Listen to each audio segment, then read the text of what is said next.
This is Bill Montgomery, Senior Editor for Pipeline News. Today we have a very interesting interview with Adam Andrzejewski, and he is going to be telling us about something that's very important. And I will let Adam start by telling us a little bit about his organization. Well, thanks, Bill. Thank you. So our organization is openthebooks.com, and our honorary chairman is former U.S. Senator Dr. Tom Coburn. At Open the Books, it's our mission to post online every dime taxed and spent at every level of government across the entire country. So that means the federal level, the state level, and the local level across America. So to that end, we do oversight reports on the spending. Because it's not enough to have transparency, you have to do something with it to hold the political class accountable for tax and spend decisions. So we are releasing over the next couple of days our oversight report on the federal funding and taxpayer funding of Ivy League colleges. We took all 8 Ivy League schools and we quantified the federal payments, taxpayer subsidies, and special tax treatment into the 8 prestigious and elite schools at the Ivy League. I believe this might be something, from what I have seen, that the president should read. And in the area of tax cutting, I think this will fit in very well. Tell us a little bit about this report. So what we did is we quantified over a 6-year period $42 billion worth of federal payments, special tax treatment, and taxpayer subsidies of the 8 Ivy League schools. And that represents, on an equivalent basis, $120,000 per year per undergraduate student. It's nearly $7 billion a year of all of this taxpayer assistance into our elite and rich Ivy League schools. And let me tell you, the Ivy League doesn't need taxpayer assistance. We broke it down into 5 buckets. The first bucket is nearly $26 billion of federal contracts, grants, and direct payments. The second bucket is the special tax treatment on their $120 billion endowment. The special tax treatment amounted to nearly $10 billion of non-payment of federal taxes on the gains of that endowment.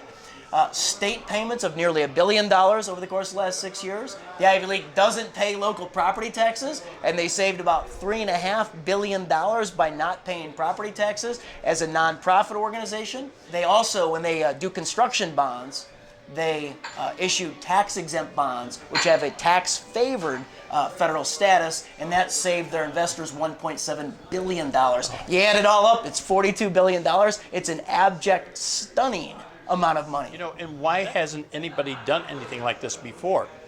Well, for the first time ever, we're holding all the data necessary to build a report like this. So at openthebooks.com, we're holding every dime taxed and spent for the last 16 fiscal years at the federal level. We're holding the state checkbooks where those colleges are based, and we pulled their IRS informational 990 returns, and we took a look at who's earning what at the Ivy League, which they must disclose. We took a look at their real estate portfolio. We mashed it up with the property tax rates that they're supposed to be paying at Wallet Hub.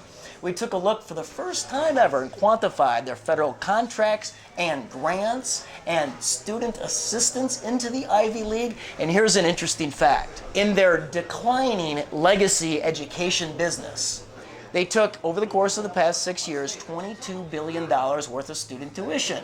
That's their mission. But it's a bull market in government contracting. Their government contracts and grants amounted to nearly $26 billion. Now the Ivy League is like a hedge fund with glasses. Wow. How in the world did this happen? I mean, and really. It doesn't need to. It doesn't need to happen. They're holding $120 billion, the 8 schools, in their endowment.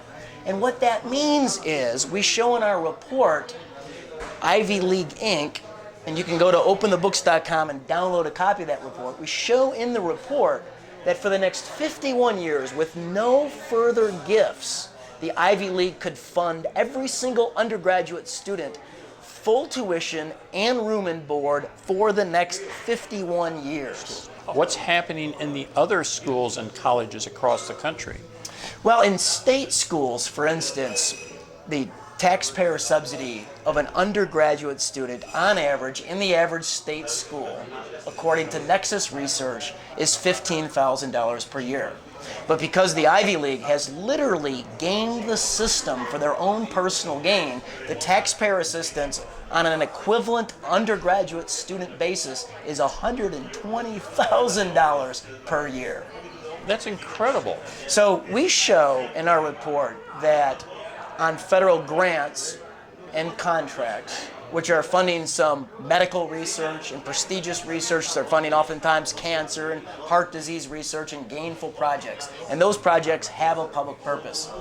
But the Ivy League doesn't need taxpayer help. They could pay for all of it out of their endowment, plus student tuition reimbursement, and still we show their endowment would grow.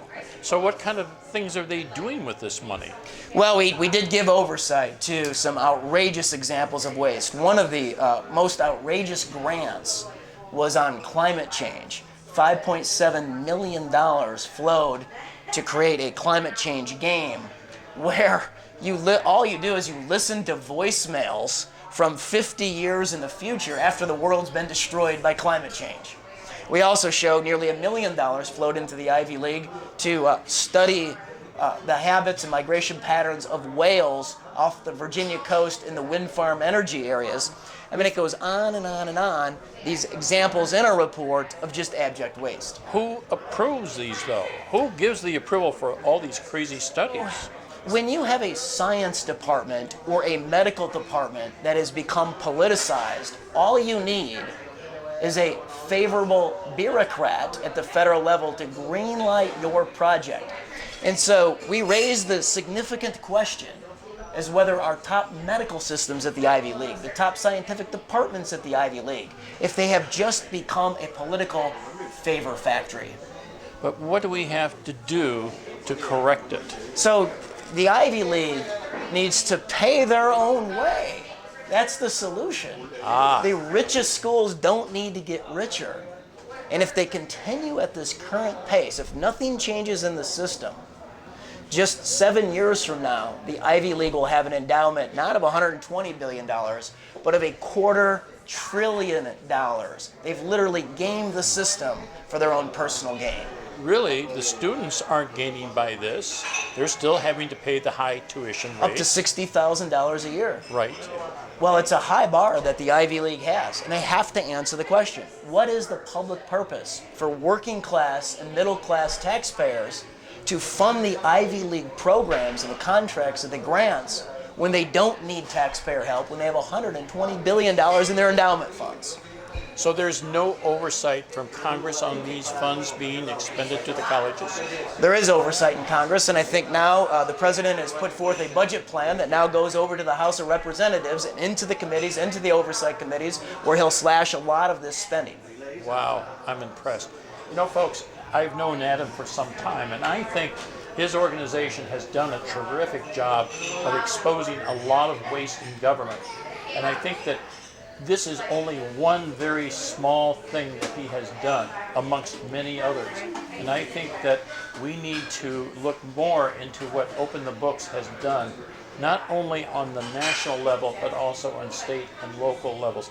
Adam, I know you've done things about school funding and pensions and teachers. Can you give us some examples of things that you've seen and done in the past about exposing this? Sure. So in my own junior college, and I encourage everybody watching this program, ask questions, demand answers of your local elected officials. Use the data at openthebooks.com and hold them accountable for their decisions. I did that at my own junior college, the College of DuPage. It's the second largest college in Illinois. 26,000 students go there. And what we found was just absolute taxpayer abuse.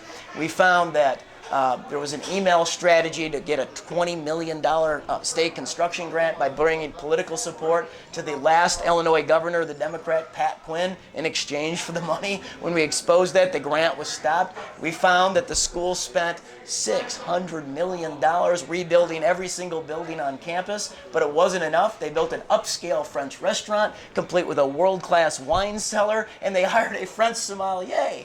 And then the president of the school and the administrators went in there, and they build off hundreds of thousands of dollars of fine dining, creme brulee, best steaks, wine, champagne, against the scholarship fund, the foundation, and against taxpayers. And that was only the start of it.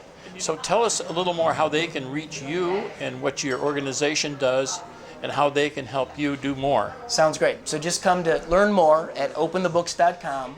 You can also download our free mobile app where we take federal, state, and local spending. We push it right to the palm of your hand. It's called Open the Books in the Apple and Android store, and it's free for download. And then use that, ask questions, demand answers, and hold the political class accountable. Wow, that's amazing. Folks, I know Adam has to catch a flight. Great. Thank you very much, Bill, for your interest in our work, your leadership, Charlie Kirk's leadership, Turning Point USA's leadership. We're all in this together. Thank you, Adam. Appreciate it. Sounds good. Keep up the good work. Thank you.